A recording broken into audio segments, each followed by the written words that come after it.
আমার ভাইরা ফিতরা কতটুকু ফিতরা আমরা দিব? আমরা অনেকে ফিতরা দিয়ে ফেলেছি, দিয়েছি না?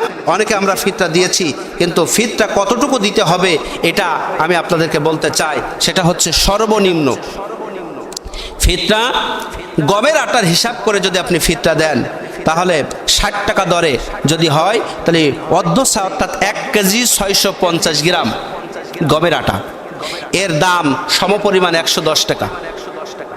এটা দিতে হবে। সর্বনিম্ন ফিতরা দিবেন কত? 110 আমার ভাইরা। আর সর্বোচ্চ ফিতরা দিবেন 2300 টাকা। কত? 2300 টাকা। হুজুর ওটা বলার দরকার নেই, আমরাও দেইও নেই, আমরাও যাবও না। তাহলে 110 টাকা আরো কম হলে ভালো হতো নাকি? 110 টাকা সেটা বেশি তো আপনারা দিবেন, আমি সর্বনিম্নের কথা বলেছি। এখন কথা হচ্ছে কি, চাউল দেওয়ার নিয়ম নেই। চাউল দেওয়ার কি নিয়ম নেই। এখন কথা হচ্ছে প্রধান খাদ্য অনুযায়ী আমরা যেটা করে থাকি, যে সেটা হচ্ছে আমরা আটা হিসাব করি, আটা হিসাব করে অর্থ দেই। এখন কথা হচ্ছে চাউল দেওয়ার নিয়ম নেই, তারপরও আমরা চাউল দিই, কারণ আমাদের প্রধান খাদ্য কি? চাউল।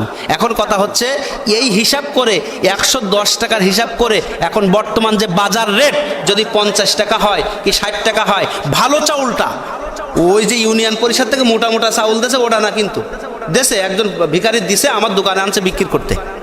আহারে কপাল। আমি বলছি এ দেশে কে? তো অমুক দিছে। আর ইয়েতে ফিতরা হবে না। আপনি যেটা খান, আপনার জন্য যেটা পারফেক্ট, ওই খাবারটা অনুযায়ী দাম অনুযায়ী আপনাকে ফিতরা দিতে হবে। ঠিক আছে তো ইনশাল্লাহ। আর কিশমিশ দিলে আমরা 2300 টাকা হারে দিব। আর যদি খেজুর, ভালো মানের খেজুর দিই 3 কেজি 300 গ্রাম, অর্থাৎ 4000 টাকা আমরা ফিতরা দিব জনপ্রতি। এটা মানুষপ্রতি। ফিতরাটা আদায় করব কখন? ঈদগাহে যাওয়ার আগ পর্যন্ত আদায় করা যাবে। ঈদগাহে যাওয়ার অর্থাৎ ঈদের নামাজ ঈদগাহে যাওয়ার আগে আপনাকে আদায় করতে হবে। এটা অবশ্যই নিয়ত থাকবে যে আমরা সূর্য ওই চাঁদ ওঠার আগে আমরা সবটা পরিশোধ করার চেষ্টা করবো ইনশাআল্লাহ। তবে হ্যাঁ, ঈদগাহে যাওয়ার আগে যদি কোনো ব্যক্তি মারা যায়, ঈদগাহে যাওয়ার আগে যদি কোনো ব্যক্তি মারা যায়, তাহলে তার পক্ষ থেকে ফিতরা দেওয়া লাগবে না। কিন্তু কোনো ব্যক্তি যদি দুনিয়ায় আগমন করে, তাহলে তার ফিতরা দেওয়া লাগবে। মনে থাকবে তো?